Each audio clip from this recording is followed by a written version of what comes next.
Bom, boa noite a todos. Vamos conversar um pouco sobre assistência pré-natal no contexto do SUS.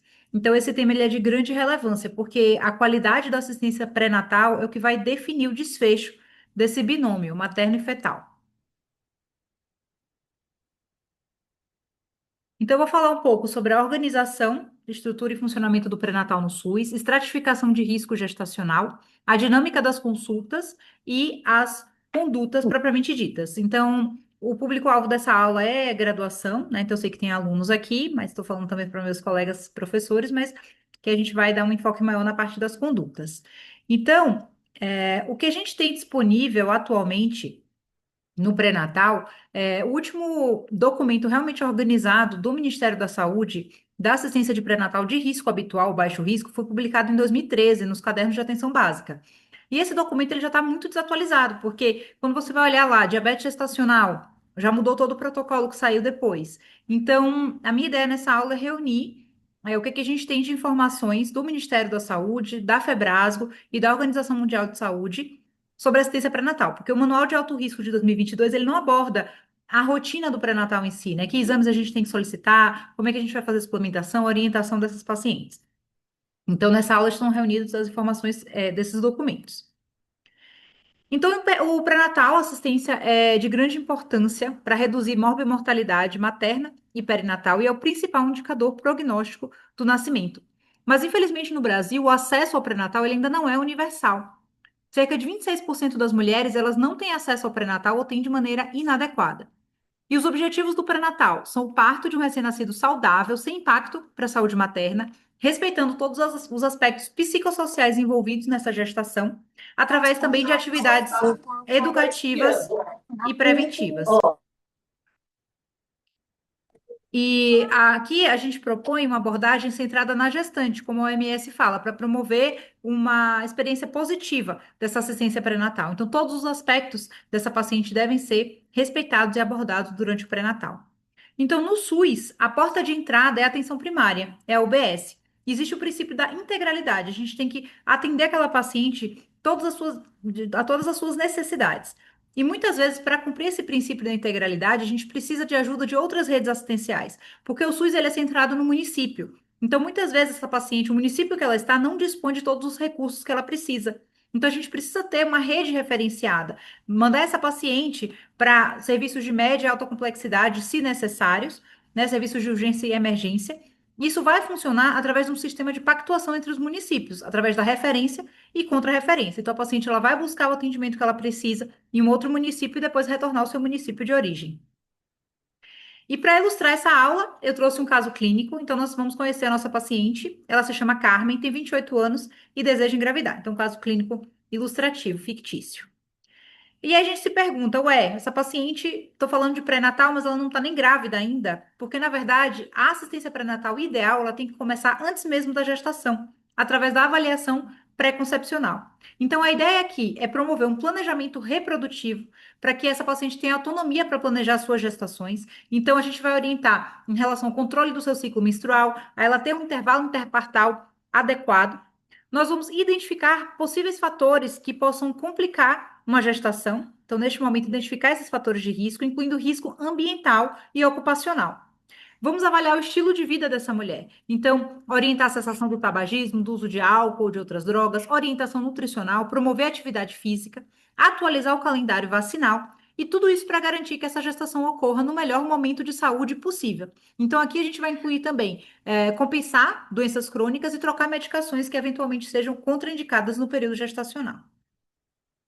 Então, nessa avaliação pré-concepcional, nós vamos realizar uma anamnese detalhada, um exame físico geral e ginecológico, solicitar alguns exames complementares, conforme necessário, dependendo da doença crônica que essa paciente tenha, e uma atenção especial aqui é sorologias e a rotina preventiva do câncer de colo uterino através do Papa Nicolau. E um ponto muito importante da avaliação pré-concepcional é a suplementação do ácido fólico. Por quê? O ácido fólico, ele vai prevenir os defeitos do fechamento do tubo neural. Então, são malformações do sistema nervoso central que vão incluir espinha bífida, anencefalia. Então, a gente sabe que suplementar ácido fólico vai diminuir em 70% a ocorrência desses defeitos do tubo neural. Idealmente, essa paciente deve começar a suplementação de ácido fólico 3 meses antes da concepção e pelo menos um mês antes. Qual é a dose recomendada? 400 microgramas dia, e nós vamos usar uma dose maior de 4 miligramas se ela tiver fatores de risco para esses defeitos do tubo neural, como antecedente pessoal, familiar, uso de medicações que sejam antagonistas do folato ou que alterem a absorção do ácido fólico, como anticonvulsivantes, metotrexato.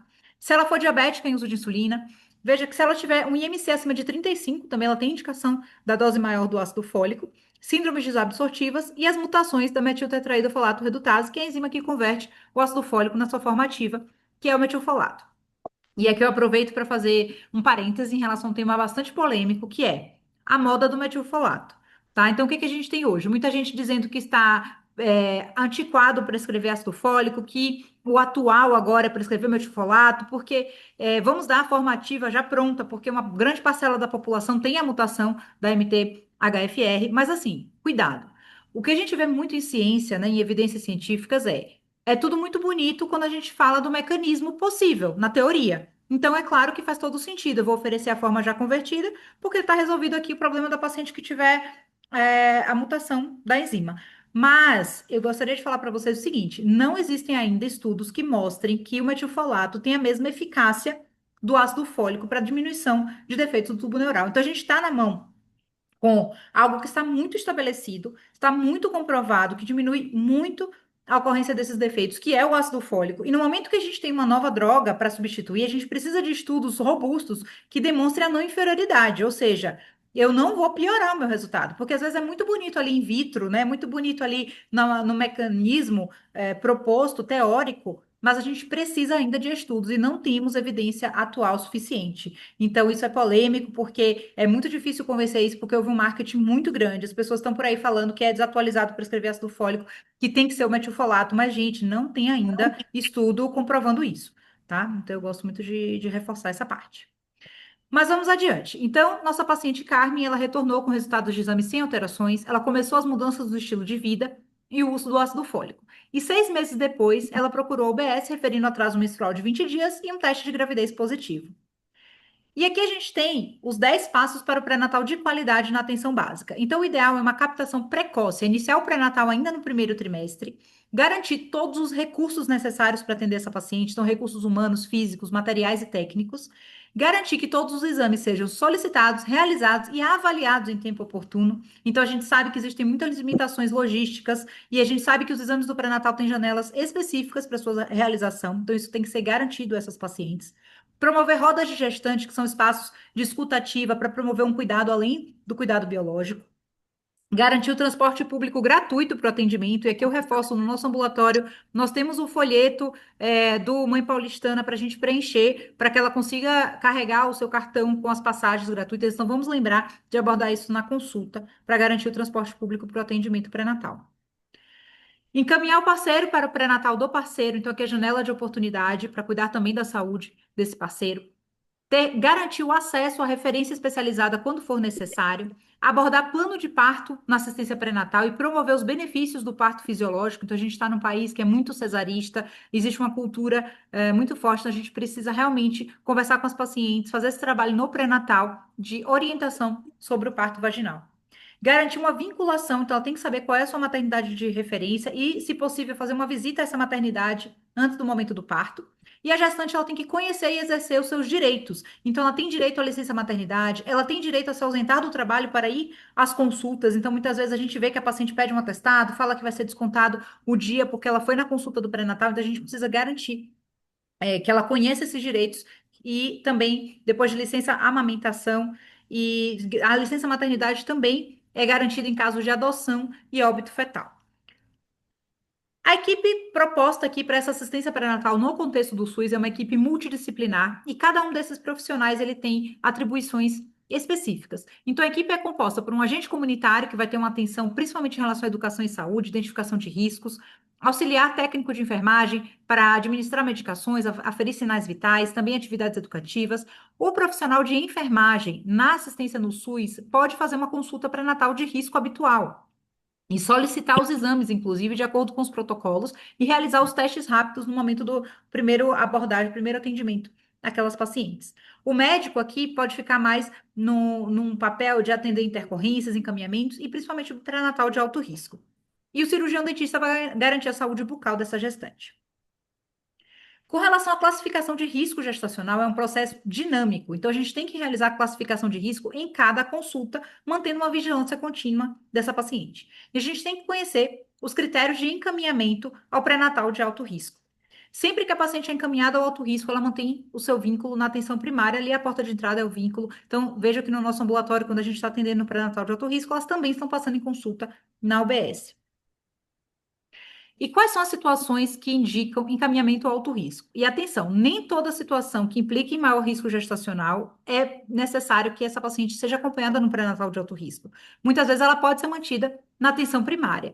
E a gente vê muito encaminhamento também errado no nosso pré-natal, situações que poderiam ter ficado na atenção básica. Então, basicamente, qualquer doença materna, ela tem indicação de seguir no alto risco, então hipertensão, diabetes, enfim, qualquer condição clínica materna. Na gestação atual, qualquer intercorrência, então fiz um diagnóstico de diabetes gestacional, de pré-eclâmpsia, ela vai ser encaminhada para o alto risco. Por isso, essa classificação de risco ela é dinâmica, ela deve ser refeita em cada consulta. E antecedentes obstétricos mais graves. Então, se ela teve uma pré-eclâmpsia com critério de gravidade, uma síndrome HELP, se ela teve um abortamento tardio ou óbito fetal, abortamento habitual, antecedente de prematuridade, aluminização RH, acretismo placentário, enfim, algumas situações graves, ela, numa nova gestação, ela precisa ser imediatamente acompanhada no pré-natal de alto risco. Aqui, aproveito para falar com os alunos, são pegadinhas de prova. Então, situações que implicam em maior risco gestacional, mas que a paciente pode ficar na atenção básica. E a gente pega muito esse encaminhamento errado. Então, por exemplo, extremos de idade materna. A gente sabe que uma idade abaixo de 15 ou acima de 35 anos implica em maior risco gestacional, mas a princípio ela não precisa estar num serviço de maior complexidade. Ela pode ser seguida na atenção primária. Assim como condições sociais, baixo peso, obesidade, são extremos nutricionais, exceto se situações muito graves. Na gestação atual, se ela tiver, por exemplo, uma infecção urinária, ela pode ficar na UBS. Se ela tiver infecção urinária de repetição ou pielonefrite, aí sim ela precisa ser encaminhada. Uma anemia pode ser mantida na atenção primária, exceto se for uma anemia grave, refratária, uma hemoglobina abaixo de 8. Em relação aos antecedentes obstétricos, então a gente sabe que o intervalo interpartal curto ou longo implica em maior risco gestacional, mas ela pode ficar na UBS. Hiperatividade, que são sucessivas cesáreas, duas ou mais cesáreas. Isso vai implicar em maior risco no parto, um risco cirúrgico, mas a princípio no segmento pré-natal ela pode ser mantida também na atenção primária, dentre outras situações. O número mínimo de consultas do pré-natal são 6 consultas, isso pelo Ministério da Saúde, organizadas da seguinte forma: uma consulta no primeiro trimestre, 2 no segundo trimestre e 3 no terceiro trimestre. Mas isso é o mínimo. E aqui a gente está lidando com um cenário de periodicidade ideal no nosso serviço. Então, vamos garantir os retornos mensais até 28 semanas, quinzenais de 28 a 36 e semanais das 36 semanas até o parto. Lembrando aqui, cuidado, a gente está lidando com alunos, eu canso de pegar no nosso ambulatório, eles vão no piloto automático ali da ginecologia, retorno com exames. Retorno no pré-natal nunca é com exames. É sempre com a data certa. Então, se a paciente, a gente sabe que na prática ela pode ter dificuldade de acesso à realização dos exames, isso não deve impedir que ela venha à consulta de retorno. Então, eu já peguei paciente que foi lá com o papelzinho do aluno, retorno com exames, e que ficou 2 meses sem pré-natal, porque ela não conseguiu fazer os exames solicitados. Então, isso é muito importante para a gente reforçar com os nossos alunos e lembrar também que não existe alta do pré-natal. A gente vai incluir também uma consulta de puerpério na nossa assistência. Primeira consulta do pré-natal, anamnese completa, identificação de fatores de risco, cálculo da idade gestacional, que aqui na obstetrícia é o que vai direcionar todas as nossas condutas. Então, eu falo muito para os alunos, aproveitem aqui a janela de oportunidade de aprender a calcular a idade gestacional na mão, inclusive, porque isso cai em prova de residência, a gente sabe que tem aplicativo hoje em dia, mas a gente está lidando com uma geração mais digital, que não tem mais costume de fazer conta na mão. Eu já tive que ensinar para os alunos quantos dias tem em cada mês, né? Eles ficam meio perdidos. Então, pegar pela mão para aprender a calcular a idade gestacional, não copiar do coleguinha da consulta anterior, porque uma pessoa calculou a idade gestacional errada, isso vai se repetir, isso vai levar à iatrogenia. A gente vai solicitar exames no período incorreto, vai interromper uma gestação quando não deveria. Realizar testes rápidos, então, nesse primeiro contato com a paciente, isso aqui vai ser mais na UBS, né? No nosso serviço a gente não realiza. Já preencheu o cartão da gestante, lembrando que aqui a gente tem a vantagem que ela anda com o prontuário dela na mão. Então a gente precisa reforçar que numa situação de urgência e emergência ela não pode sair de casa, então, em nenhuma circunstância sem o cartão de pré-natal. Porque muitas vezes no PS a gente pega um paciente que, eu vim do trabalho, não trouxe a carteirinha, e na verdade é nesse momento que a gente precisa dessas informações. O exame físico na primeira consulta é completo, então aqui é janela de oportunidade de acesso ao serviço de saúde. Estamos com uma paciente que, às vezes, na idade adulta, ninguém fez uma ausculta cardíaca, uma ausculta respiratória, então na primeira consulta o exame físico é completo. Devemos encaminhar a paciente para uma consulta odontológica, o parceiro para o pré-natal do parceiro e abordar planejamento familiar desde a primeira consulta do pré-natal para garantir um intervalo adequado entre as gestações e os direitos reprodutivos dessa paciente. Anamnese obstetrícia, eu gosto de relembrar a nomenclatura específica, então a gente vai organizar a paridade em G, P, A. Então, no G, vamos incluir todas as gestações, no P, o número de partos, e aqui cuidado com as situações de natimorto, porque muitas vezes a paciente refere natimorto como aborto. Então, no P de partos, a gente vai incluir todas as gestações interrompidas acima das 20 semanas. E no A, abortamentos, mas não apenas abortamentos. Vamos incluir também gravidez ectópica e doença trofoblástica gestacional. Então, todas as gestações interrompidas antes das 20 semanas. Se a paciente teve ali uma perda tardia, que não sabe se foi um natimorto, se foi um abortamento tardio, ela não vai saber referir em semanas, a gente pode perguntar se ela precisou enterrar. Então, a gente sabe que existem trâmites administrativos de declaração, né, de óbito e tudo, se foi acima das 20 semanas ou acima dos 500 gramas. Então, isso pode ajudar a diferenciar aqui na hora de organizar a anamnese. Com relação à idade gestacional, que eu falei que é fundamental, ela deve ser calculada a partir da data da última menstruação, lembrando que é o primeiro dia da última menstruação. Claro que a gente sabe que nesse momento a paciente não está grávida, se ela está menstruada, mas é uma convenção. A gente começa a contar do ciclo, do início do ciclo que ela engravidou. Isso precisa ser orientado à paciente, porque muitas vezes ela sabe a data da concepção e ela quer contar a partir daquela data, ela tem dúvida em relação à paternidade. Então, a gente tem que ter muito cuidado e explicar que isso é uma convenção e que a gente vai ter aí 2 a 3 semanas a mais do que, de fato, ela estava grávida. Uma outra forma é a ultrassonografia, então, a mais precoce, desde que tem um embrião com presença de batimentos. Então, cuidado, porque muitas vezes o ultrassonografista vê lá só saco gestacional e calcula uma idade gestacional baseada no diâmetro médio do saco. E esse não é um parâmetro confiável. O melhor parâmetro é o CCN, comprimento cabeça-nádega. E a data provável do parto, ou que eu gosto de chamar de improvável do parto, porque é muito difícil a gente acertar, e corresponde às 40 semanas, mas eu acho que é bem complicado a gente passar essa data para paciente, porque isso gera uma ansiedade, gera uma programação dessa família. A gente sabe que uma gestação de risco habitual, ela pode ir até as 41 semanas, então parece que está passando da hora, que tem um prazo de validade, então eu acho muito importante a gente orientar a paciente que é só uma estimativa das 40 semanas, não quer dizer que o bebê deu meia-noite ali da DPP, vai explodir dentro do útero, né? Não é assim que funciona. E para calcular a DPP, a gente tem a regra de Nageli, então nós vamos somar 7 dias ao dia da DUM e somar 9 meses ao mês da DUM, tá? Ou subtrair 3 se for de abril a dezembro. Tá? Eu gosto sempre de somar 9 e passa para o ano seguinte que dá tudo certo. Lembrando aqui para os alunos que primeiro a gente calcula o dia, porque se aquilo ali ultrapassar, por exemplo, eu estou calculando a partir do dia 30, então vai virar 37. Obviamente o mês não tem 37. Então você passa para o mês seguinte e depois você soma os 9, senão a sua conta vai dar errado, tá? Só a dica aí para os alunos. Voltando à nossa paciente, então, ela é uma paciente de 28 anos, natural de Salvador, procedente de São Paulo. Ela tem uma união estável com o João, jornalista, e essa gestação foi planejada. Inclusive, ela fez a avaliação pré-concepcional. Ela vem hoje com queixa de enjoos e vômitos, e aqui eu aproveito para falar do quanto é importante a gente saber quais são as queixas mais frequentes em cada período da gestação, para orientar as pacientes sobre os sintomas, sobre o que é achado de normalidade. Então, primeiro trimestre, náuseas e vômitos por conta do pico do beta-HCG, cialorreia, fraqueza, desmaios, principalmente por hipoglicemia ou por hipotensão, sensibilidade nas mamas, são algumas queixas frequentes dessa fase. Então, ela tem náuseas, principalmente matinais, não suporta nem sentir o odor de certos alimentos, nega diarreia, febre ou outros sintomas associados e nega perda ponderal. Ela tem obstipação com fezes ressecadas, ela nega comorbidades ou alergias, ela já está em uso do ácido fólico, desde a consulta pré-concepcional, e fez uma apendicectomia aos 20 anos. Ela é tabagista, 5 cigarros dia há 10 anos, parou o consumo de álcool quando descobriu a gestação, nega o uso de outras drogas e faz caminhadas 3 vezes na semana. Ela teve a menarca aos 13, ciclos regulares de 5 a cada 28 dias, usava a pílula anticoncepcional e parou há 6 meses com o objetivo de engravidar. Não tem nenhuma afecção ginecológica, nenhum IST e fez um Papa Nicolau há 6 meses sem alterações. Ela é uma secundigesta primípara, a sua última gestação foi há 3 anos, foi do mesmo parceiro, parto a termo, então em trabalho de parto espontâneo. Teve diabetes gestacional bem controlada com dieta, o bebê pesou 3,310 kg A tipagem sanguínea do seu outro filho foi A negativo. Ela teve um aleitamento exclusivo até 6 meses e amamentou até 1 ano e 4 meses. E a data da última menstruação foi no dia 18 de julho de 2024. A mãe dela é hipertensa, seu pai é diabético e a avó teve câncer de mama aos 68 anos. E ela trouxe o cartão de vacinação.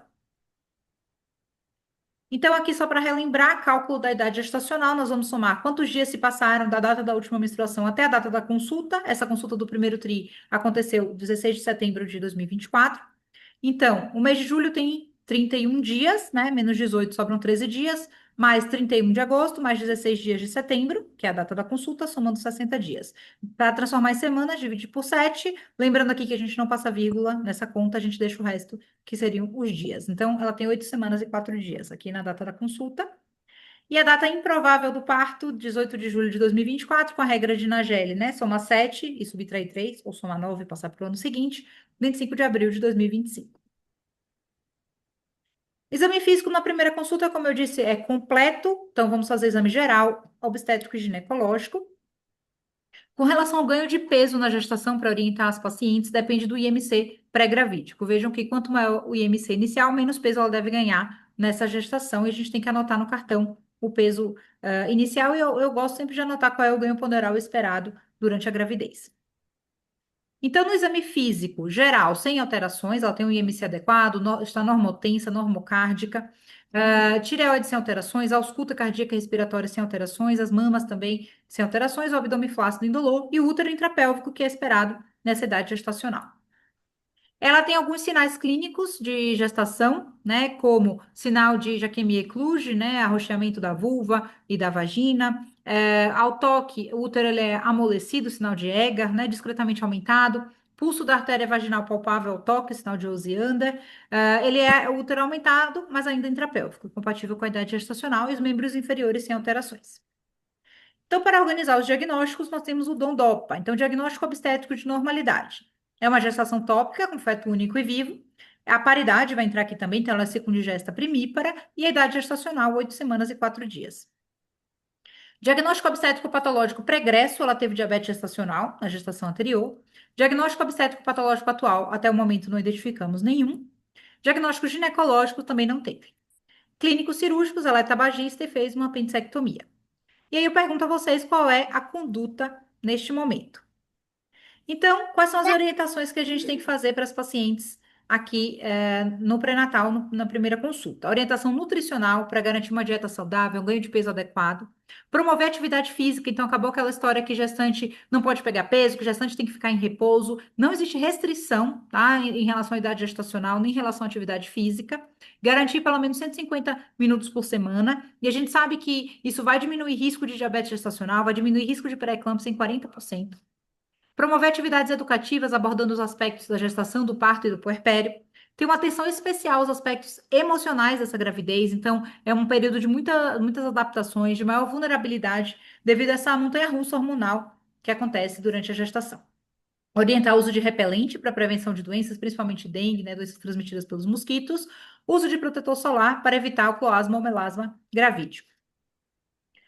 Vacinação na gravidez. Então, atualmente, o calendário vacinal da gestante inclui 6 vacinas. Então, a vacina DT, difteria e tétano, ela vai ser de acordo com o esquema vacinal prévio da paciente. A gente tem que garantir 3 doses com intervalo de 30 dias. Se ela tomou o último reforço há mais de 5 anos, eu vou adiantar esse reforço. E o ideal é completar até 20 dias antes da DPP. A DTPA, difteria, tétano, P de pertussis, Bordetella pertussis, agente etiológico da coqueluche. Toda gestante em toda gestação precisa receber essa vacina. Por quê? Porque aqui eu estou falando de imunização passiva do recém-nascido. O meu objetivo é proteger esse bebê contra a coqueluche. Então, a mãe tem que tomar nessa gestação para poder fazer essa passagem dos anticorpos para o bebê. Então, a recomendação do Ministério é a partir de 20 semanas até 36 para garantir essa proteção. A Febrasgo fala em 27 semanas. Lembrando que ela vale como uma dose da DT na hora que a gente for avaliar esse calendário vacinal da DT. Toda gestante suscetível à hepatite B deve ser vacinada na gravidez, esquema de 3 doses, 0, 30 e 180 dias. Se ela perdeu a carteirinha, se ela não sabe se foi imunizada ou não, a gente pode dosar um anti-HBS para ver se ela está imunizada. Influenza na campanha anual, assim como o Covid. Então, lembrando que Gestantes são um grupo de risco para infecções respiratórias graves, então a gente tem que vacinar contra influenza na gravidez, lembrando que pode ser em qualquer idade gestacional, assim como Covid, também em qualquer idade gestacional. As vacinas liberadas pela Anvisa são Coronavac, Pfizer e Moderna, tá? Então de vírus inativado ou RNA mensageiro. E a recomendação atual é, se ela tomou a última dose para Covid há mais de 6 meses, ela precisa receber uma nessa gestação. E agora, 2025, felizmente, foi incluído no PNI a vacina do vírus essencial respiratório, que a ideia aqui é proteger essa criança no seu primeiro ano de vida contra bronquiolite e infecções respiratórias graves. A liberação na bula pela Anvisa de 24 a 36 semanas. A recomendação da Febrasgo e das sociedades é 32 a 36. Garantir um intervalo de 15 dias entre a VSR e a TPA, lembrando aqui também que o esquema é o mesmo para a imunização passiva desse bebê. Parece aí que entre setembro e outubro deve chegar nas BS, felizmente, aí a vacina Abril.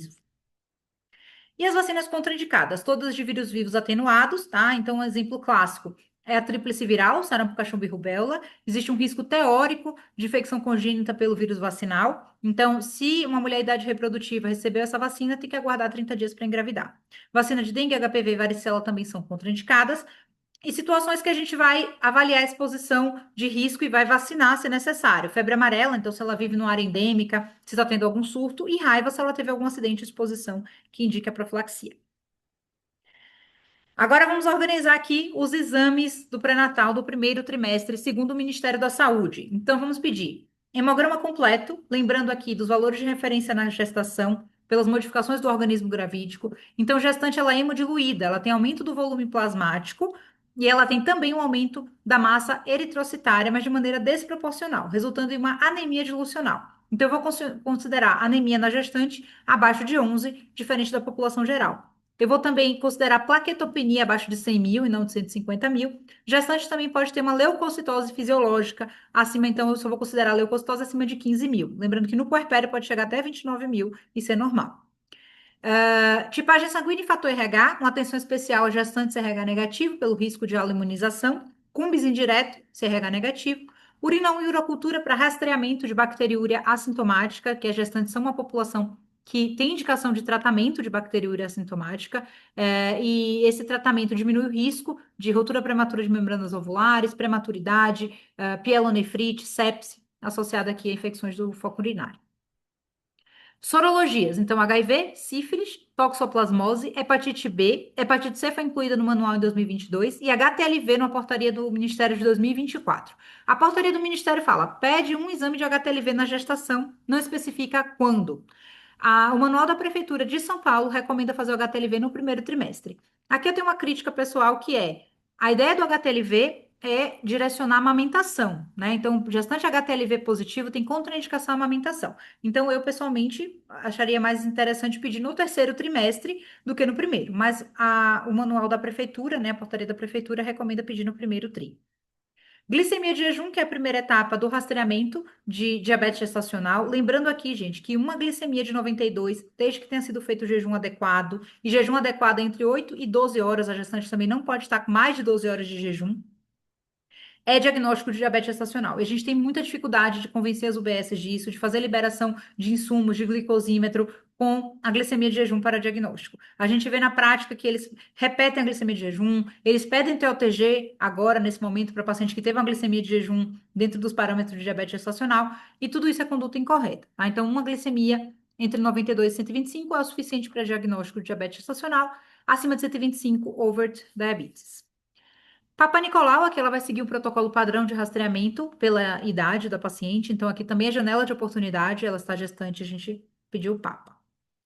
Outros exames que não são preconizados pelo Ministério da Saúde, mas TSH e T4 livre para rastreamento de disfunções tireoidianas é recomendado pela Febrasgo, tá? Então, no alto risco, se tem recurso, a gente acaba pedindo, mas sabendo que não é orientação do Ministério. A eletroforese de hemoglobina está prevista em serviços filiados à rede cegonha, mas a gente também pode pedir mais reservado para investigação de anemia, por exemplo. Parasitológico de fezes também não é de rotina, então só se tiver uma suspeita clínica ou na investigação de anemia.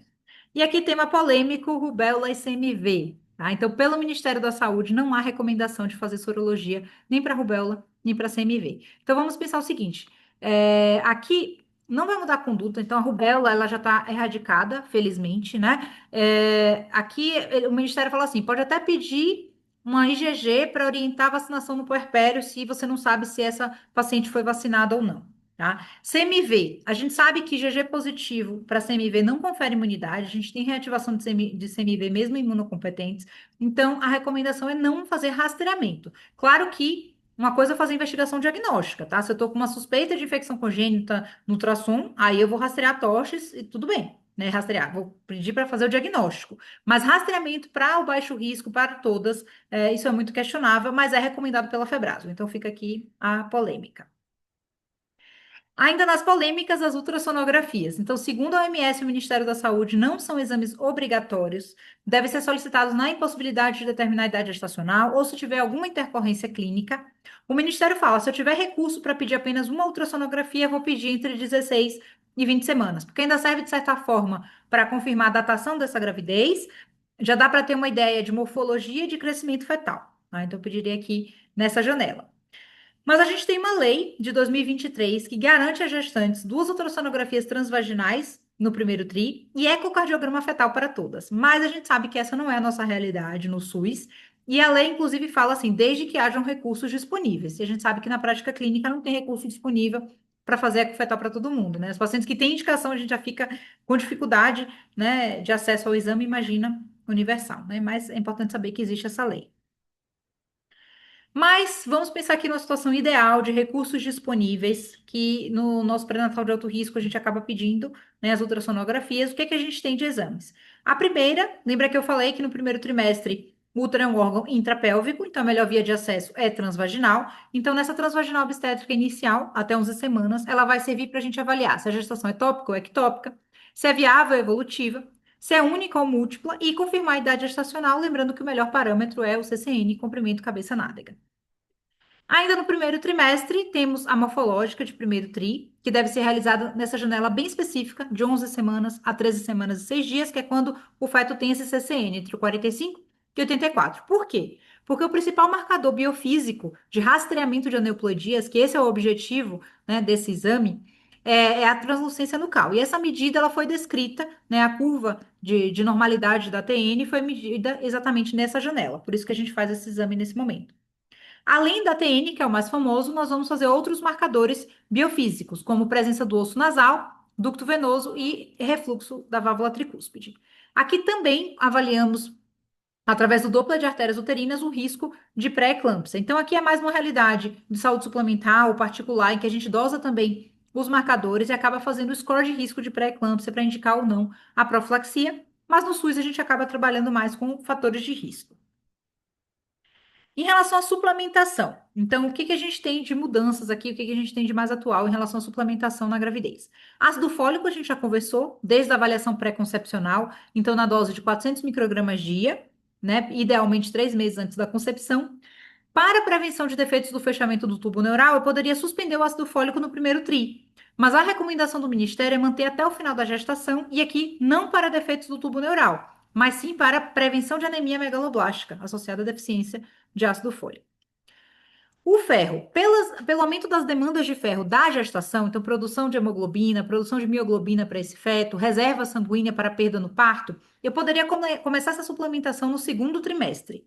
Mas o Ministério da Saúde fala: olha, a nossa população tem uma deficiência nutricional de base, já tem uma alta prevalência de anemia ferropriva, então vamos começar a suplementar desde o início da gestação. Qual dose? Pelo Ministério, 40 miligramas, pelo OMS, 30 a 60 miligramas dia. Lembrando de manter até 3 meses pós-parto e a gente esquece muitas vezes de prescrever pós-abortamento também. 3 meses pós-abortamento a gente tem que manter a suplementação de ferro. E o cálcio? O cálcio, a gente tem evidência que suplementar cálcio em pacientes com baixa ingesta diminui o risco de pré-eclâmpsia e tem alguns estudos que avaliam também diminuição de risco de prematuridade com a suplementação de cálcio. Só que eu não devo avaliar a ingesta de cálcio individualmente. Ah, quantas xícaras de leite você toma por dia e tal? Não, a avaliação de ingesta de cálcio ela é populacional, ela não é individual. Então, a OMS considera que o Brasil é um país cuja população tem baixa ingesta de cálcio. Então, todas as gestantes brasileiras devem receber a suplementação. Em que dose? Então, pelo Ministério da Saúde, 1 grama dia. das 12 semanas até o parto, e pela Organização Mundial de Saúde, 1,5 a 2 gramas dia. Então, veja, quando a gente prescreve o carbonato de cálcio, que a dose é 1.250 miligramas, ele equivale a 500 miligramas de cálcio elementar. E aqui eu estou falando de cálcio elementar. Então, eu preciso garantir pelo menos 2 vezes ao dia o cálcio. A gente pega paciente tomando apenas uma vez ao dia, a gente precisa ajustar essa dose de suplementação. Outra coisa interessante aqui, aqueles suplementos super caros, tá, que a gente tem por aí, eles não têm a quantidade de ferro necessária, tá? O que tem muito tem 23 e a gente precisa de 40. Então eu questiono muito a paciente investir, tem muito marketing aí associado, né? Ela vai gastar muito dinheiro sabendo que não tem o que a gente sabe que tem evidência. Então tem a tabela periódica inteira dentro do suplemento, mas não tem as 40 de ferro, tá? Não tem o que a paciente precisa, às vezes é metilfolato, não é ácido fólico, né? E o cálcio sempre acaba tendo que ser por fora. Então, muito cuidado com os polivitamínicos que são disponíveis no mercado. E duas profilaxias super importantes, então, mesmo quem trabalha só com baixo risco tem que identificar para não perder a janela da profilaxia de pré-eclâmpsia. As doenças hipertensivas são a principal causa de morte materna no Brasil. Então, diante de um fator de alto risco ou dois fatores de risco moderado, que essa é a realidade do SUS, a gente acaba não usando o score de risco lá no ultrassom de primeiro trimestre do morfo, né? Essa paciente tem indicação de receber a profilaxia com 100 a 150 miligramas de AS, tá? A gente vai introduzir entre 12 e 16 semanas e manter até as 36 semanas. E progesterona, então pacientes com risco de prematuridade, seja por antecedente de prematuridade ou colo curto, elas têm indicação de receber a progesterona 200 microgramas via vaginal, até as 36. Vamos encaminhar o parceiro para o pré-natal do parceiro, lembrando aqui da janela de oportunidade de atendimento à saúde também do parceiro, vacinação e promover paternidade ativa com participação na gestação, parto, puerpério e cuidados com a criança. Planejamento familiar também deve ser abordado durante o pré-natal, então, como eu falei, para garantir intervalo interpartal adequado. E a gente teve uma mudança na lei da esterilização cirúrgica, da laqueadura tubária, né, ou vasectomia, que antes era vedada a realização da laqueadura no parto. Então, como essa lei mudou em 2022, a gente precisa abordar no pré-natal para garantir que a paciente assine o termo de manifestação da vontade em tempo hábil, ainda durante o pré-natal, então 60 dias antes. Então, se ela tiver 21 anos ou dois filhos vivos, ou um risco de morte materna atestado por dois médicos, desde que o termo esteja assinado, pode ser realizado, inclusive no parto. E não é mais necessária a autorização do cônjuge para a realização de laqueadura nem de vasectomia. Lembrando que não é permitida a realização de cesárea com o objetivo de fazer a laqueadura, e a gente precisa convencer as pacientes disso, que ela vai submeter a um procedimento muito maior, né, que é a cesárea com maior morbidade, com maior risco de complicações para fazer a laqueadura, sendo que o termo ele é válido para ela fazer essa laqueadura depois, e alguns serviços, inclusive, a gente acaba falando para as pacientes que no Grajaú, onde estão nossas residentes, faz a laqueadura periumbilical no pós-parto vaginal imediato. Então, é uma janela também de oportunidade, é importante orientar essas pacientes. Voltando ao caso clínico, então, a gente vai orientar a nossa paciente, né, sobre dieta fracionada por causa das náuseas e vômitos, dieta laxativa e ingesta hídrica por conta da obstipação, atividade física e orientação nutricional, cessação do tabagismo, uso de repelente e protetor solar, pré-natal do parceiro, planejamento familiar e consulta odontológica. E no momento ela é uma gestante de risco habitual. Vamos atualizar o calendário vacinal. Então, ela tem recomendação de receber Covid e influenza, orientar que ela vai tomar DTPA a partir das 20 e a VSR a partir das 32 semanas, solicitar os exames de rotina do pré-natal, manter o ácido fólico, introduzir o carbonato de cálcio, sulfato ferroso e um antiemético, porque ela tem a queixa de náuseas. Agora vamos falar um pouquinho sobre a conduta no segundo trimestre, tá? Não é que ela abandonou o pré-natal, é só para a gente abordar aqui os 3 trimestres. Então, aqui o nosso resumo. Então, o Dondopa virou o cabeçalho da consulta seguinte. Secundigesta, primípara, agora ela está com 20 semanas e 4 dias, e a gente já conhece aqui o histórico da nossa paciente Carmen. Agora ela tem queixa de azia e obstipação, então lembrando que a progesterona lentifica todo o trato gastrointestinal, porque ela age sobre a musculatura lisa. Então, o gestante tem muita queixa de azia, de empachamento, de obstipação. E ela tem essa sensação de queimação em região epigástrica, que é constante, e mantém essa obstipação com fezes ressecadas, chega a ficar mais de 3 dias sem evacuar. Ao exame físico, até o momento ela teve um ganho ponderal de 4 quilos, então lembrando sempre que a gente tem que aferir peso e pressão arterial em todas as consultas, e aqui entra um exame físico mais obstétrico, né, mais específico, que é a medida da altura uterina e avaliação dos batimentos cardíacos fetais. Então, a técnica de medida da altura uterina da borda superior da sínfise púbica até o fundo do útero, lembrando de não fazer a curva, tá? Colocar a mão 90 graus no fundo uterino para não superestimar a altura. E é importante saber onde a gente espera encontrar o útero em cada momento da gestação e se tiver uma divergência de 3 centímetros para mais ou para menos em relação à altura uterina ferida. E é esperado, então se for para mais, eu tenho que pensar, será que tem uma macrosomia, um polidrâmino? Se for para menos, será que tem uma restrição de crescimento, um oligoâmino? Então, se tiver uma divergência, isso é uma indicação formal de ultrassonografia. Ausculta dos batimentos, então aqui estetoscópio de pinar praticamente em desuso, então é mais para a prova aí dos alunos, sabendo que a gente pode auscultar a partir das 18 a 20 semanas, e o sonar Doppler, que é mais frequente na nossa prática, a partir de 10 a 12 semanas, aqui eu digo que é no livro, tá, gente? Com os aparelhos que a gente tem, eu acho muito difícil auscultar nessa fase, então geralmente eu recomendo os alunos não tentar auscultar ali antes das 14 semanas com esse sonar que a gente tem disponível, apesar de saber que teoricamente esses aparelhos poderiam pegar idade gestacional mais precoce. Então, nossa paciente trouxe um hemograma sem alterações, tá? Tipagem sanguínea, urina 1 e urocultura. O que é que chama a atenção aqui pra gente? Ela tem uma tipagem A negativa e seu parceiro O positivo. E na urocultura veio positiva para Escherichia coli, mais de 100 mil unidades formadoras de colônia, então temos um diagnóstico de bacteriúria assintomática. Os demais exames são sem alterações, tá? Então, ela teve uma glicemia de jejum normal, as sorologias estão todas negativas. E ela é suscetível à toxoplasmose, então a gente tem que fazer as orientações. Ela trouxe a morfológica de primeiro trimestre, também sem alterações, baixo risco para neoplasias. E agora, qual é a conduta neste momento, no segundo trimestre? Então, quais são os exames segundo o Ministério da Saúde? Então, aqui a gente vai para a segunda etapa do rastreamento de diabetes gestacional, porque ela teve uma glicemia de jejum normal no primeiro tri. Então, a gente vai pedir o TOTG entre 24 e 28 semanas, porque esse é o período mais diabetogênico da gravidez, pico de secreção do hormônio lactogênico placentário, que é contra-insulínico. Então, por isso que o teste de sobrecarga deve ser feito nessa janela. Mas perdeu a janela, a gente não deixa de solicitar, tá? Na prática, a gente vê muita paciente que não fez o TOTG, a gente solicita sabendo que a sensibilidade vai ser menor para diagnóstico. Sorologias, o que repetir no segundo TRI? Segundo o Ministério da Saúde, apenas a toxoplasmose, se ela for suscetível. Mas segundo o manual da Prefeitura de São Paulo, a recomendação de repetir HIV e sífilis também no segundo TRI. Cumbis indireto mensal, porque ela é RH negativo, e urinal e urocultura, que aqui, no caso dessa paciente, a gente vai tratar a bacteriúria assintomática e pedir uma urocultura de controle pós-tratamento. Tenho recursos disponíveis, posso pedir uma morfológica de segundo trimestre e incluir medida do colo do útero via transvaginal para rastreamento de prematuridade. Então, a gente tem que orientar a paciente que o exame vai ser realizado via abdominal e via transvaginal. Se indicações, o ecocardiograma fetal, apesar da lei que quer garantir para todas as gestantes, a gente sabe que não tem recursos disponíveis. Então, aqui, se ela teve uma alteração no mofo, cardíaca, uma suspeita, se ela tem uma história de cardiopatia congênita, se ela tem um diabetes pré-gestacional, então DM1 ou DM2, também é indicação de eco fetal. O que que a gente vai orientar? Então, orientações em relação à obstipação, que são sintomas comuns dessa fase, prevenção da toxoplasmose, as medidas, né, preventivas. Fizemos o diagnóstico de bacteriúria assintomática e ela continua sendo uma paciente de risco habitual. Vejam que eu incluí aqui no DOPA o risco de aluminização RH, porque ela é RH negativo, com parceiro RH positivo, e um episódio de bacteriúria assintomática só para ficar no radar, porque a gente sabe que se tiver um segundo episódio, ela tem indicação de profilaxia até o parto.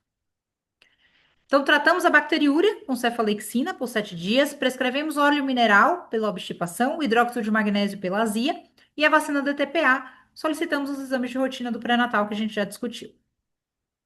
E agora no terceiro trimestre. Então, agora ela tem, nossa paciente Carmen, tem 28 semanas e 2 dias, e já lembramos aqui dos diagnósticos dela, que apareceram novos aqui no DOPA. E vamos adiante. Então, agora ela tem queixa de dor em baixo ventre e hemorroidas. Lembrando também que hemorroidas são queixas frequentes, assim como edema de membros inferiores, varizes vulvares, varizes de membros inferiores. Todo o sistema venoso fica sobrecarregado pela compressão do útero gravídico sobre a veia cava, então isso dificulta o retorno venoso. Então, também são queixas frequentes. Então, ela tem essa dor em baixo ventre que piora com a movimentação, melhora após o uso de escopolamina, e refere hemorroidas com leve incômodo para evacuar sem sangramentos.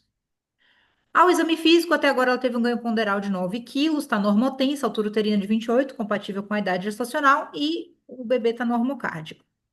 Aqui no terceiro trimestre, a gente começa a fazer as manobras de Leopold para avaliação da estática fetal, ou seja, a relação útero-fetais. Então, no primeiro tempo, a gente vai delimitar o fundo uterino e a situação. Como é que eu avalio a situação? Esse fundo uterino, ele está ocupado por um polo fetal?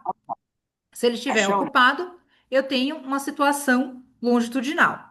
Se ele estiver vazio, então a gente vai identificar os polos fetais na situação transversal. Aqui, no segundo tempo, eu vou avaliar a posição. E a gente convencionou descrever a posição de acordo com o dorso materno, né? O dorso fetal virado para o lado materno. Então, aqui eu tenho um dorso à esquerda da mãe, tá? Então, a gente vai palpar os dois lados, ver qual é o lado mais cheio e mais rígido e determinar o dorso, que é a posição fetal. No terceiro tempo é a apresentação. Qual polo fetal que se apresenta ao canal de parto? Então, numa situação longitudinal, a apresentação pode ser cefálica ou pélvica. E numa situação transversa, eu chamo a apresentação de córmica.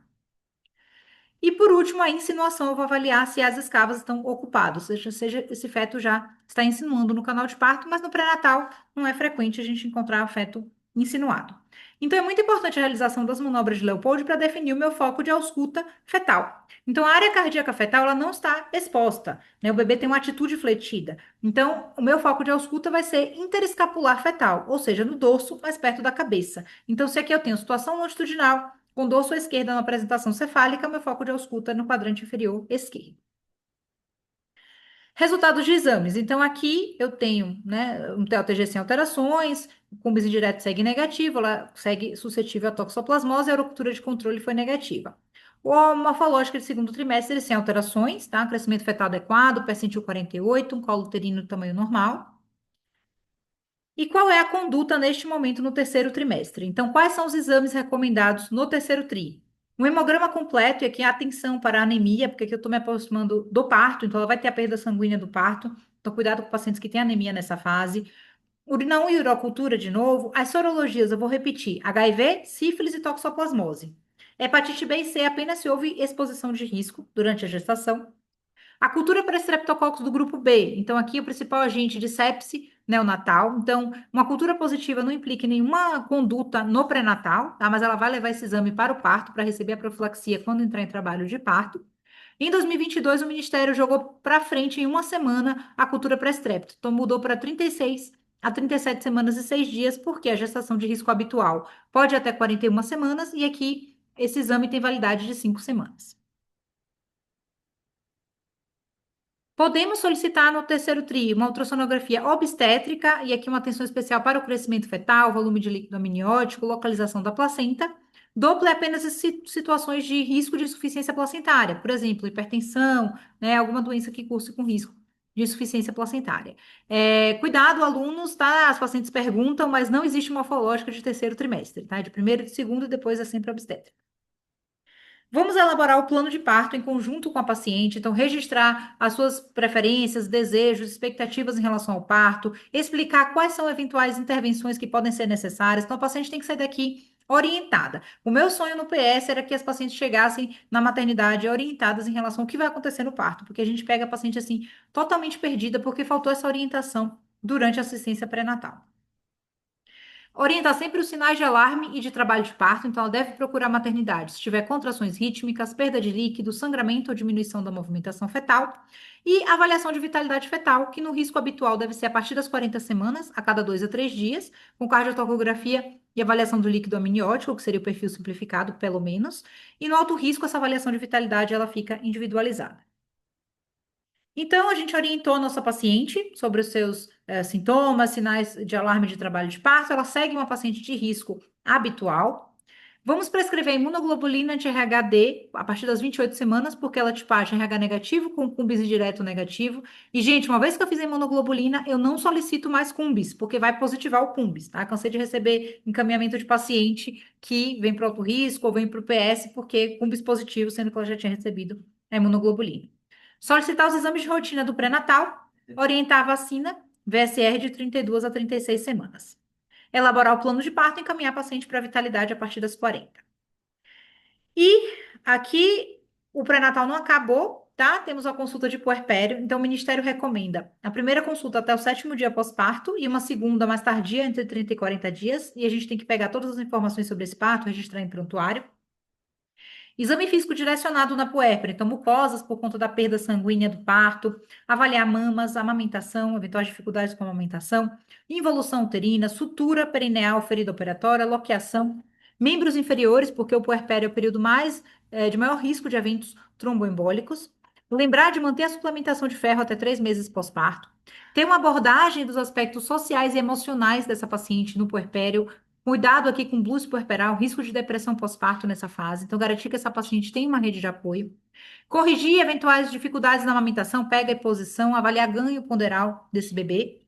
Em relação à contracepção no puerpério, lembrando que métodos com estrogênio são contraindicados, tá? Então, preferir métodos aqui de progestagena isolado ou métodos não hormonais. E graças a uma boa assistência, a nossa paciente Carmen teve o parto aqui de um bebê saudável, Miguel, e tivemos um ótimo desfecho para a mãe e para o bebê. E aqui eu deixo para vocês um QR Code para a consulta rápida com o resumo das condutas do pré-natal que eu apresentei aqui na aula, tá bom? Então, obrigada, gente. Desculpei se eu me estendi um pouco. Vamos abrir para perguntas.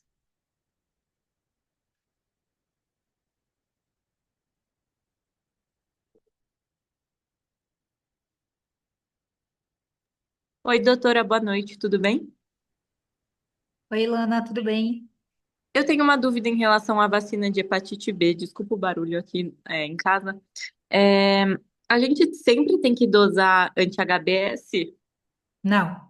O anti-HBS, eu falei em situações que a paciente perdeu o cartão, não sabe se foi previamente imunizada, tá? Mas o preconizado pelo Ministério é o AG-HBS, tá? Aí a gente acaba pedindo lá na hora do xizinho de tudo, pede a sorologia completa de hepatite B, mas a princípio seria só um AG-HBS, tá? E o anti-HBS é reservado para situações de risco, de aquela dúvida se ela foi imunizada ou não. Eu vejo essa dúvida em relação aos alunos também, porque nós, profissionais de saúde, a gente tem o costume de dosar nosso anti-HBS e revacinar, se não soro converteu. Mas isso é uma recomendação para profissionais de saúde e não necessariamente uma recomendação para todas as gestantes, tá? Então a gente acaba fazendo essa confusão. Mas claro que se eu dosei uma sorologia completa e ela foi vacinada e o anti-HBS veio negativo, eu vou revacinar, tá? Então, claro que se eu fiz um anti-HBS, ele que vai ditar a minha conduta, mas ele não é obrigatório na assistência pré-natal, não. Ah, entendi. Obrigada, doutora. De nada. Doutora, eu queria Oi? saber se já, quando, tipo assim, já tá nas recomendações do Ministério a vacina da bronquiolite, né, do vírus sincicial respiratório, mas ele não tá disponível ainda, né? Ou já tá? Não. Não, como eu Ainda não, falei né? na aula. Então, assim, entrou no PNI esse ano, tá? E ainda está naquele período. O SUS ele tem 180 dias para compra e distribuição, né? Então, a gente ainda está nesse prazo, porque acho que foi fevereiro que entrou no PNI, por isso que o pessoal está falando aí que lá para setembro, outubro deve estar disponível. Então, ainda realmente não está disponível, não. Outra coisa que eu ia falar, da hora que você falou do planejamento familiar, que tinha a questão do risco materno carimbado por dois médicos, né? Isso assim, intraoperatório, seria. Não, não necessariamente, tá? Tá. No HC, por exemplo, a gente fazia, quando não era permitida a laqueadura no parto, às vezes a gente fazia, por exemplo, pacientes cardiopatas graves, atestado por dois médicos que uma nova gestação implica em risco de morte materna. Então, às vezes, doenças clínicas muito graves. Então, a gente tinha paciente assim, ventrículo único. Meu Deus, por que que essa mulher está grávida, né? Então, já poderia fazer a laqueadura fora, aqui das regras, né? Então, essa é outra indicação. Então, é ou 21 anos, ou dois filhos vivos, ou risco de morte materna em uma nova gestação atestado por dois médicos. Então, isso permite a laqueadura. Então, a que é mais frequente na nossa prática clínica, aquele que a gente acabava fazendo por aquele útero que está na iminência de ruptura, ou até que a gente que fala de uma ruptura crônica, né? Do útero, que a gente vê por transparência aquele bebê boiando ali, fala, esse útero aqui não tem mais condições, vamos fazer essa laqueadura e assinar. Mas, na verdade, existem outras situações, tá? Como doenças clínicas que implicam num risco de morte na nova gestação. Sei lá, paciente às vezes tem Tá bom. câncer, tem, enfim, outras situações, tá? Obrigada. De nada. Ah, eu queria só ler aqui o Cal. É tão bom ter fetólogos, tá, gente? Eu não sou fetóloga, não é minha área. Eu sempre aprendo com os colegas fetólogos. Então, ele fala aqui que não existe mofo de terceiro, certo? Mas existem malformações fetais e outras condições que só são diagnosticadas no terceiro, né? O melhor diagnosticado, certo? Então, beleza. Ele fala que é bom fazer esse mofo de terceiro se ela perdeu a janela do mofo de segundo. É isso, né, Cal? Ou então referenciar para uma segunda opinião se teve dúvida ali no morfo de segundo para avaliar melhor a morfologia desse feto. Tá, joia. Estou sempre aprendendo. Então não tem essa rotina, mas está no rol da ANS. Então, pensando aqui em saúde suplementar, né, ou no particular, a gente pode pedir um exame mais detalhado e não ficar restrito apenas ao obstétrico com, com Doppler. Obrigada, Carla. É bom que eu estou aprendendo aqui também. Diga, Lu. Lu, essa tua aula é muito boa, né? Eu tinha visto já Ah, uma obrigada. vez. Eu aprendi muito pré-natal com você. Eu dava para os meninos uma aula sua de pré-natal, antes dessa sua nova elaboração, que essa tá muito perfeita. Então, eu amo Obrigada. ver você dando aula. Eu acho que todos os residentes, os internos que estão aqui, eu acho que devem ter amado tanto quanto eu amo. Eu tenho duas dúvidas. É, eu queria te perguntar, eu não sei o que eu acho que eu li em algum lugar ou escutei alguém falando que, eu acho que eu li em algum lugar, quando tem um sangramento numa gestante agora de RH negativo, no início da gestação, não precisa mais fazer Rogan? Então, Lu, a questão é o seguinte: o que que os estudos mostram? Você precisa ter uma quantidade mínima de É, exposição, né, de troca de sangue entre mãe e feto. E aí você tem aquela conta que a imunoglobulina, ela tem 300 microgramas, né, de é. imunoglobulina que neutralizam, se eu não me engano, são 30 ml de sangue fetal. Acho que os fetólogos até podem saber melhor do que eu. Então, o que que alguns autores estão considerando que naquela ameaça de abortamento, aquele sangramento mínimo do primeiro que não seria malefício você não fazer Rogan, tá? Mas assim, é aquela coisa de quando você A faz. gente ainda não mudou isso, Ainda não, o Ministério não mudou, e não é uma tirou, questão porque eu fui de quando a gente procurar. pensa populacional, né? Isso aí é para quem está na gestão pensando em custo-efetividade, né? Então, assim, é difícil, né, quantificar. A paciente é uma boa informante, quanto que foi realmente essa perda, né? Mas, a rigor, realmente, se for uma ameaça de abortamento com sangramento mínimo, não teria risco, porque seria ínfima aí essa troca de sangue, essa exposição materna, né? Então, eu Mas no acho que. protocolo de ameaça de aborto, no Ainda Mectópica, não. ainda não tiraram ainda o Ainda Rogan. não. Ainda se Tá, recomenda Rogan em casos de sangramento, procedimentos invasivos, né? Ou com 28 semanas com bis negativo e no pós-parto 72 horas se o bebê for RH positivo. Outra coisa interessante, pegando esse gancho, é que a gente está agora com evidência em relação à progesterona, né? Que todo mundo sempre prescreveu progesterona para ameaça de aborto, a gente sabe que isso não tinha evidência, e sim para prevenção de prematuridade, mas não para ameaça de aborto.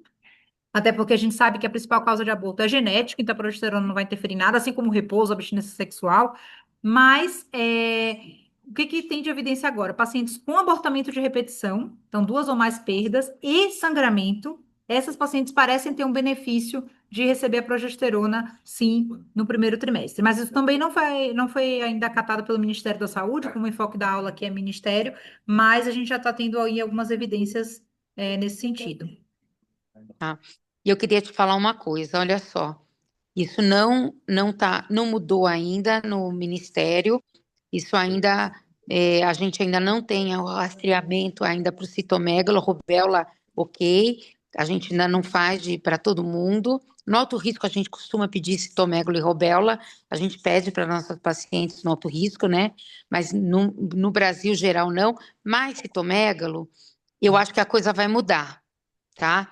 Porque, inclusive, eu acho que nesse novo manual da Febrasco, nesse novo livro de obstetrícia, inclusive eu conversei hoje com a Karina, que é da medicina fetal lá da Unifesp, e ela falou que nesse novo que eles lançaram agora da obstetrícia, inclusive já está as mudanças para citomegalo, que foi o Alan que escreveu. E eu discuti isso bastante com o Jorge, que é o infecto da Unisa. É, Existem muitos estudos na Europa e nos Estados Unidos que têm evidências no primeiro trimestre, IgG e IgM positivo para citomegalo, e existe a eficácia do No emprego do Valaciclovir, né? valaciclovir no primeiro trimestre. Depois do primeiro trimestre, não tem evidência de mudança e na redução da transmissão vertical. Por conta da evidência da eficácia da redução da transmissão do valaciclovir no primeiro trimestre, talvez vai valer a pena fazer o rastreamento por conta da IgG e da IgM positiva. Então, por Uhum. isso, estão se pensando de começar a fazer o rastreamento quando você pega a infecção do primeiro trimestre. Depois que passa 12, 14 semanas, não adianta. Eu peguei um caso agora, estou vindo agora do pré-natal lá do Ipiranga. A gente pegou uma paciente com IgG e IgM com 26 semanas. E eu expliquei para ela: olha, agora não tem o porquê, não vai ter o que fazer. Mas essa paciente provavelmente pegou no primeiro. Porque a gente Uhum. pegou, ela tinha avidez, mas aí ela chegou para mim agora com 26 para 27 semanas. E ela fazia o pré-natal no UBS. Então, e a Karina me falou que já está no manual da Febrasgo, e quem escreveu o capítulo foi o Alan, que é lá da Unifesp. Então, eu acho que o Ministério vai mudar o rastreamento para citomegalo.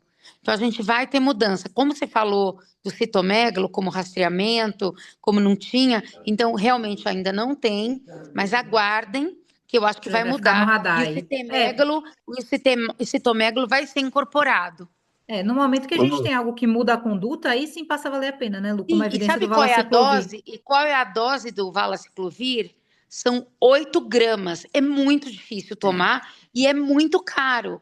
Então, eu Então tem acredito que que o vir casado Ministério. com a liberação da medicação no SUS, né? Não adianta o Ministério pôr no Então, protocolo por isso que o que e eu não conversei com o fornecer a Jorge. medicação, né? O que eu conversei com o Jorge, o que eu conversei agora com a menina, a Karina, que é da Fetal da Unifesp, é que eu acho que o Ministério está postergando, porque é uma medicação cara, difícil de tomar. Eu já tive paciente com o Jorge que a gente deu, tá? Mas a paciente comprou. Imagina as nossas pacientes da Unisa. Não é a realidade, né, dos Mas como pacientes. a gente tem residente aqui, como a gente tem interno, que vão ser futuros residentes, eu acho que vale a pena a gente fazer esse comentário, tá? Sim. E é E muito. outra O Cal coisa, faz fetal, tá aqui também. Não sei se a Ana tá aqui, mas quem nossa, trabalha eu com queria fazer um fetal. comentário sobre isso, viu, Lu? hum, É que, assim, realmente não tem o que fazer, não vai tratar mais, mas compensa, pelo menos, pedir uma neurosonografia para ver o acometimento fetal, tá? Não, a gente mandou a paciente para a Unifesp. A gente caminhou É, para a Unifesp, porque a gente consegue, com a Karina, mandar pelo. A gente não manda pelo Cross, a gente manda direto. E a gente mandou a paciente passar para a Unifesp, e lá a gente consegue fazer. Então a gente vai acompanhar esse bebê lá. Imagina, a paciente está com 26, nem morfológico a OBS pediu. vixe, né? é complicado. Mas são casos que são casos individualizados, são casos importantes, né? E vale a pena a gente ter esses casos individualizados e ter falar simplesmente, eu não vou pedir para ninguém. Quando a gente pega, alguém pediu e a gente pega uma sorologia dessa, vale a pena a discussão, né? Mas, amiga, posso falar? Tá maravilhosa. E, ó, eu vi essa aula sendo feita. Já mudou muito, É, vamos então aprimorando. tá muito aprimorada, é. Tá muito bom. Parabéns, Obrigada, viu? Lu. Amei. Obrigada. Deixa eu responder aqui uma pergunta da Daniele. Então, HTLV não tem tratamento, tá? A maioria das pacientes são portadoras assintomáticas. Eu venho de Salvador. Em Salvador, desde a minha graduação, a gente pedia HTLV de rotina, fazia parte do pré-natal específico, tá? Na Bahia, por conta da prevalência de HTLV em Salvador. É a capital nacional do HTLV, inclusive. Então, a gente pedia de rotina HTLV e é algo que se tornou nacional só em 2024. Então, assim, a maioria dos portadores é assintomática. Em alguns casos, tem associação com alguns tipos de linfoma ou com paraparesia espástica tropical. Mas, assim, no rastreamento pré-natal é para pegar as pacientes assintomáticas. E aí, a ideia é prevenir transmissão vertical, que é basicamente no aleitamento. Então, assim, não tem o que tratar, porque não tem tratamento, né? Então, a gente sabe que as doenças, né, por vírus, normalmente não tem remédio que mate vírus, né? Alguns você consegue prevenir a transmissão e tal, mas o HTLV a gente não tem. Então, realmente uma contraindicação à amamentação, tá? E pegando o gancho aqui, é uma grande crítica também em relação ao HIV, que hoje a gente sabe que carga viral indetectável é intransmissível, mas no Brasil ainda, apesar da gente permitir parto normal sem AZT, né, para pacientes com HIV com carga viral indetectável, o aleitamento ainda é contraindicado. Então, alguns protocolos internacionais já estão começando a liberar, mas no Brasil ainda não, mesmo com carga viral indetectável, que a gente sabe que é intransmissível, né? Então, assim, tá bem restrito a essa questão do aleitamento, tá? E pro HTLV realmente não tem, não pode liberar, não, se for HTLV positivo. Luísa, o Ministério já coloca o HIV não como contraindicado, mas contraindicação relativa. É relativo, né? Já Ah, que mudou bom. também, Foi já nesse mudou, PCDT, no PCDT de 22? De já está 23? como contraindicação Ah, então relativa. Eles ótimo. já não colocam mais É, absoluta. porque não faz sentido, né? Tem que E a liberar, ué. Se a gente sabe mulher, que é e a intransmissível. mulher pode já que já está há mais de 6 meses indetectável, ela pode Ah, pensar que bom. risco e benefício. Eu fazia práticas com o Jorge e a gente discute todo semestre HIV e ele já deixou isso bem claro para os Ah, alunos que ótimo. e já está diferente. E o HTLV tem uma coisa bem interessante que eu faço parte de um estudo chamado Prisma. Inclusive, o Einstein está lá no MBOI. O MBOI também entrou nesse Prisma, estudo da prevalência do HTLV no Brasil todo. Algumas maternidades do Brasil, eu faço a coordenação do Ipiranga. É, agora a gente vai fazer a prevalência do Brasil inteiro. E uma das coisas que eu fiquei sabendo, que eu nem sabia, que a amamentação é de acordo com o tempo da amamentação. A Ah, eu não amamentação sabia. aumenta de acordo com o tempo de amamentação. E ela aumenta o risco a partir do terceiro mês. E eu achava Hum, que era tipo, amamentou, passou o risco. Não. eu O também. risco, eu também achava que era isso. Agora eu comecei a estudar tudo de HTLV, porque eu estou coordenando o estudo. Ah, que legal, Lu. Depois me É passa bem aí que eu legal vou isso. aprender. Então, porque a gente começa a fazer, a gente está fazendo a coleta no puerpério. E aí eles levam o sangue lá para o Moinhos de Vento, que é o que está coordenando com o Ministério. E aí as pacientes começaram a ficar bravas, porque demora para ter o resultado. E aí quem é positiva fala, cara, mas você só me avisou depois de um mês. Não, porque existe um maior risco depois do terceiro mês de amamentação. Então, ela também Então, algo até transmite sem. de se discutir depois desse estudo, liberar nesse inicial, porque é tão importante, né? O colostro, enfim, essa Exatamente, amamentação mas é um inicial. dos motivos do estudo é você não ter, tipo, parar de amamentar imediatamente. Você pode amamentar um tempo E e depois parar. poder.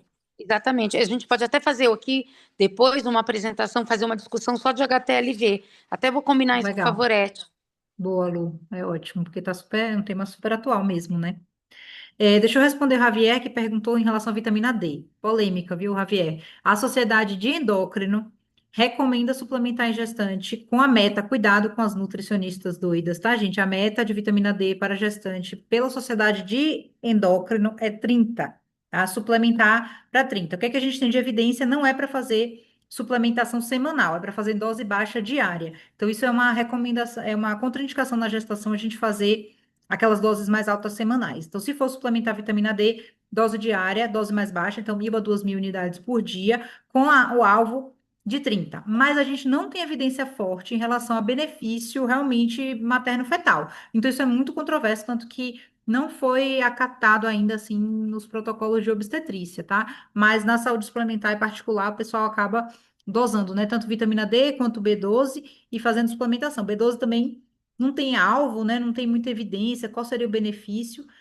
Tem alguns estudos também, aproveitando o gancho aqui, em relação ao ômega 3, alguns estudos, mas não tem evidência tão robusta em relação a, acho que é risco de prematuridade, formação do sistema nervoso central, em relação ao ômega 3 de se suplementar também na gestação.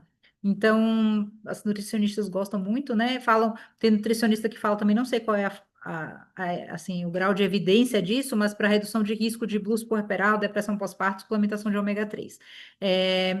O que a gente sabe é que vitamina A é teratogênica, então cuidado com essas modas aí que o povo fica suplementando tudo à torta e à direita, elas chegam às vezes com aquela tabela periódica aí suplementada, então a gente tem que olhar, cuidado, né? O que que elas estão usando, o que que tem dentro desses suplementos, principalmente os manipulados, tá?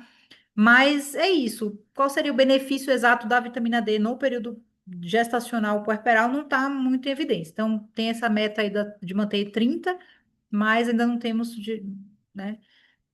Sim, a deficiência de B12, sim, né? Em relação para. Mas aí seria mais população, como a população geral, né, Cal? Ou estou enganada, a ideia da vitamina B12, né? Mas em relação à gestação ou à parte fetal especificamente. Eu não sei se formação também neurológica fetal, né? Fica aí a pergunta para o Cal aí, que é fetólogo, eu realmente não sei. Mas também não está incorporada aí em protocolos. E qual que seria a meta, né, dessa B12 também? Não se sabe qual seria o valor ideal para repor. Mas eu pego paciente bastante também suplementando B12. Não, não tem meta não, não que eu me lembre, tá? E assim, da parte fetal também não me lembro nada não. O que eu vejo assim que diminui bastante sintoma neurológico periférico, aquela formigamento de extremidades, principalmente, e tem a Sim. ver também com o metabolismo da homocisteína, né? Então, se você suplementa a vitamina B12 para quem tem uma homocisteína mais alta, isso é bom. A homocisteína tem a alta, né? Ela aumenta o risco de trombose. Então, mesmo suplementar B12 diminui o risco de trombose durante a gestação em pacientes que sofrem de hiperhomocisteinemia. Hiperhomocineminemia. Legal. Legal. Ah, eu adoro essas discussões, gente, que a gente vai por vários caminhos e aprendendo bastante. Mais alguma pergunta? Já são 8h15. E aí, eu convenci vocês do metilfolato, eu contra a indústria, e como é que é? Na prática clínica, eu converso assim com colegas que são até bem das evidências científicas e falam, o metilfolato é difícil convencer, porque existe um lobby aí muito grande das pacientes quererem mesmo o metilfolato, e você, o médico do ácido fólico, você tá achado como desatualizado, né? Mas, cara, aí, ó, o Cal tá comigo no ácido fólico, que bom, Cal. Mas o que eu vejo na prática é pessoal aí no metilfolato sem fim, né? E eu, cara, eu na minha gestação só tomei o ácido fólico e só prescrevo ácido fólico. Porque é uma evidência. Gente, é tão forte o que a gente tem de evidência, né? Do ácido fólico, por que será que substituir assim, enfim? É porque eu acho que o metilfolato dá mais jantares para os médicos, não é? Aí, ó, mais caro, 10 vezes mais caro, né? E, e é isso, não E tem ainda. e Quando quando sair o apareceu estudo que mostrando não inferioridade, vão me convencer, mas não tem estudo, né? Então você vai arriscar? O Luísa, eu ia ácido fólico até funciona perguntar desde décadas. Exatamente. Desculpa, diga Eli. Não, eu ia perguntar, obrigada, né, pela aula. Quem sabe agora a gente alinha aí as aulas do ciclo básico também, né, que eu acho que acaba ficando meio bagunçado no que Eu todo vou mundo mandar os fala. slides também no grupo. Mas eu, assim, o que eu ia perguntar do ácido fólico é porque geralmente o que eu falo para os alunos é porque o SUS só tem o comprimido de 5 miligramas, né? Tem, não, ele tem Então, gota. é, Eles estão titulando em gotas agora, eu para vi dar que os tem um monte de 400 paciente vindo microgramas. tomando gota agora, né? Mas eu. Porque daí fica essa coisa, né? A gente fala precisa de 4, mas só tem o comprimido de Mas não tem 5, isso daí. problema. Não tem problema fazer 5, não. O que houve muita Não, fake news por aí, tá? Dessa superdose de ácido fólico, rolou muita sim, fake news em relação falando de ao autismo autismo. aí. Gente, não existe nada que cause autismo. A única comprovação é risco genético, tá? Hereditário. Fora Uhum. isso, nada que a pessoa faça ou deixe de fazer vai aumentar autismo. Isso é fake news, tá? Então, assim. Eu já peguei enfermeira, eu prescrevo para paciente, a paciente vir da UBS falando assim, a enfermeira da UBS disse que isso aqui é um absurdo, que eu tô tomando esse ácido fólico, que meu bebê vai ter autismo, gente, pelo amor de Então. Deus. Então, assim, não tem malefício, tá? Você dá os 5 miligramas, que é o que tem Não, é disponível. porque eu falo para eles, só tem o comprimido de 5, então é isso que vai ser dado. O É, metilfolato é mais consultório, tudo, mas no SUS a gente mas não mesmo em tem consultório, muita essa é a minha crítica ao metilfolato, viu? discussão, Mesmo em né? consultório, para Eu mim, é ácido fólico.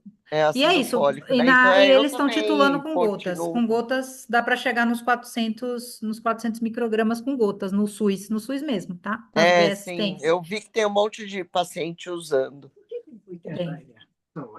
Ah, duas coisas que eu queria comentar também, espero que Lu não brigue comigo aqui, mas hemoglobina glicada, tá, gente? Não faz parte da rotina do pré-natal.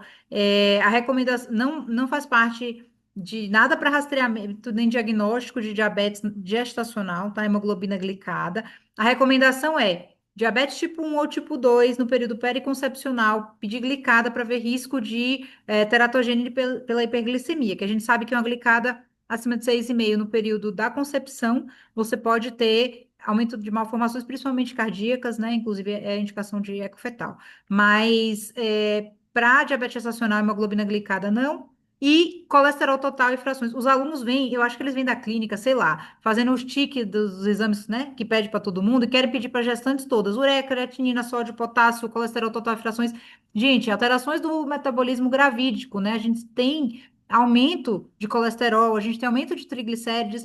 Eu não esqueço uma amiga minha endócrino, toda certinha ali no perfil lipídico dela, que gestante me ligou desesperada porque estava com triglicéridos de 400. Aí você vai para o UpToDate, tem uma tabela lá, tá? De que é normal até no terceiro tri um triglicérides de 400, tá? Na gestação. E isso não tem por que a gente pedir colesterol total e frações e triglicerídeos na gestação, sabendo que vai ter essa alteração do metabolismo, a gestante ela usa lipídios como fonte de energia, tá? E isso não, esses meses aí de exposição, isso não vai aumentar o risco cardiovascular dela. Então, por que que rastrear isso agora nesse momento, tá? Então, e é falseado, mesmo a gestante previamente com um risco cardiovascular mais alto, na gestação não tem como você saber se é dela mesma ou se é só do período gestacional. Então, não muda a conduta, a gente não usa estatina na gestação, é contraindicado, tá? Então, por favor, convença os alunos também a não sair pedindo colesterol total, e frações e triglicéridos na gestação, porque também não faz muito sentido. E vai assustar o paciente, vai ter um colesterol altíssimo, e aí, né? Vamos Lu, fazer o quê? Oi, Cal. aproveitando que você tocou no assunto, eu sei que está passando o tempo aí, mas eu tenho uma paciente que ela tem hipercolesterolemia familiar e ela já tomava estatina, suspendi durante a gestação, mas o colesterol, o total dela, beira os 900. É um negócio absurdo. Eu nunca tinha visto um colesterol tão alto. Nesses casos, o que que a gente faz? É. Boa pergunta. Nada a fazer, esperar a gestação passar, até onde eu sei. Não é minha especialidade, nunca peguei, tá? E aí a gente está falando de tratamento de doenças no alto risco, né? É diferente do que eu tô falando aqui de rastreamento gestantes em geral, tá, Cal? Eu acho que aí eu pediria ajuda aos universitários, tá? Abordagem multidisciplinar, junto com o endócrino, É com o verdade, clínico, porque eu não para. encontrei nenhuma orientação em lugar nenhum. Queria saber a opinião mesmo. Porque é a Eu mesma daria situação que a ômega gente para ela. pega. Daria o quê, Lu? Daria ômega para ela. Não sei. Porque aí entra naquelas doenças, né, raras, que é paciente por acaso da gestante. Aí você tem que ser o cara que sabe manejar a doença rara e num organismo que está diferente, né? Então, realmente é uma coisa que eu nunca li, manejo de hipercolesterolemia familiar na gestação. Posso até É ler, porque achei tem interessante. ômega que tem o EPA, que é maior do que o DHA. O EPA é bom para colesterol e não é contraindicado para gravidez. Então, é melhor ela tomar o EPA, o ômega que tem mais EPA, que aí pelo menos você está tratando o colesterol e faria uma dieta adequada, né? Que aí, nesse É, caso, a dieta e a atividade física, eu acho que é o que vai ajudar ela a tratar. Eu acho é, é que que, é que eu não esses casos entraria com estatina familiares para tem ela. uns. Não, estatina na gravidez, não, né? Aí eu acho que Não pode. não pode mesmo, é contraindicado mesmo. E aí eu acho. E olha que, bom, né? Não sei, risco de pancreatite, se você olha o triglicéridos dela, quanto é que é, né? Bom, não sei. Cal, aí tem que pedir ajuda aos universitários, abordagem multidisciplinar eu faria, porque é isso, é uma gestante com uma doença rara e grave, uma pessoa com doença Mas rara e eu acho grave que que está ninguém sabe ver gestante, tanta né? gestante quanto a gente, Lu. Eu acho que a gente é melhor para grávida do que outras pessoas. Mas essas doenças mais raras, eu acho que tem que bater uma bola aí com um especialista, né? Difícil manejo, não sei te falar. Nunca li a respeito, não. Bom, e aí, quase 8h30. Algo mais? Dúvidas? Angústias? Obrigada, gente, por estarem aqui até esse horário, falando de pré-natal, né? O beabá e da obstetrícia, mas vocês veem que o beabá nem sempre, né, para a gente se manter. Nossa, para fazer essa aula, o que eu li de protocolo, o que eu fiz, refiz, eu estou sempre mudando. Ontem eu mexi nela de novo, porque, enfim, as coisas vão mudando e cada documento fala uma coisa, vira uma coxa de retalhos mesmo. E eu acho que a gente tem que estar sempre lendo e se atualizando, principalmente a gente que está no ambiente acadêmico. E é falar o que está no ministério, tá? Eu acho que muito se falou em ter um protocolo lá da instituição e tal. Eu acho que não tem que inventar a roda. Eu acho que é seguir o Ministério da Saúde, a gente está no ambiente acadêmico, o aluno vai prestar prova de residência. E é isso, e comentar o que é Febrasgo, comentar o que tem por aí na saúde suplementar ou particular, mas o que tem de seguir é o Ministério. O que eu sinto falta, não sei se alguém tem uma informação, algum contato no Ministério para me falar se vai sair algum manual de baixo risco. Não é possível, gente. Desde 2013, mais de 10 anos. Não sei se tem alguém por trás aí escrevendo, se alguém conhece alguém, porque não é possível que não vão fazer um novo manual de assistência mesmo de baixo risco, né? Porque está muito, muito desatualizado. Então, eu acho que o grande problema é esse, né, Luiz, de seguir o Ministério, que ficou essa coxa de retalhos, porque É, tem as informações perdidas que vieram depois aí, o VDRL mensal, toxo mensal, e que não bate com o que está lá não. no que a gente tem, né? Diabetes é Então, uma acho que é vergonha o que isso, está acho lá que naquele precisa. caderno, né? Já foi há muito Então. tempo. Por isso que eu gostei da sua aula, porque eu acho que conseguiu juntar tudo, né, que Essa é a ficou ideia Você quer mesmo. que a gente leve a sua aula para o separado. ministério, Luísa? Vamos mandar uma carta Seria aí para o uma boa. Ministério para, se quiser Luísa, ajuda para sabe uma escrever o coisa que protocolo. é, sabe uma coisa que é tão, que eu pus aqui, você não falou, né? A gente não tem no ambulatório o plano de parto, né? Ah, é verdade, é algo para se colocar Eu mesmo, acho para que eu, conversar com as eu, eu, pacientes. eu na Mil eu tinha toda a minha consulta no final, com 37, 38, a gente já fazia para paciente, e a gente até, o Walter até pode pegar para a gente pegar o modelo que eles têm Eu na acho que Mil, vale, posso até sim. pedir. E aí o Eu já vi Favorete podia paciente pedir que para fazer trouxe para da a gente. UBS, eu já vi paciente que trouxe da UBS, a gente discutiu na Unisa, no ambulatório. Eu acho que aquele cartão de pré-natal azul, se eu não me engano, tem aquele que é um livrão, o da É, UBS. mas a gente não pode mexer no da UBS, no pré-natal Não, dele. mas assim, discutir, pelo menos, por enquanto, né? Mas eu acho que é importante, sim, ter o nosso. Mas Mas eu acho que a gente assim, pode mandar fazer o nosso. A gente pode fazer o nosso da Unisa e pôr na carteirinha, né? Porque elas vão ter sim, lá nos nossos os hospitais, né? Então, eu acho é, que vale a pena. Eu pus aqui, mas acho que passou. Eu acho que a gente tem que ter o nosso plano de parto.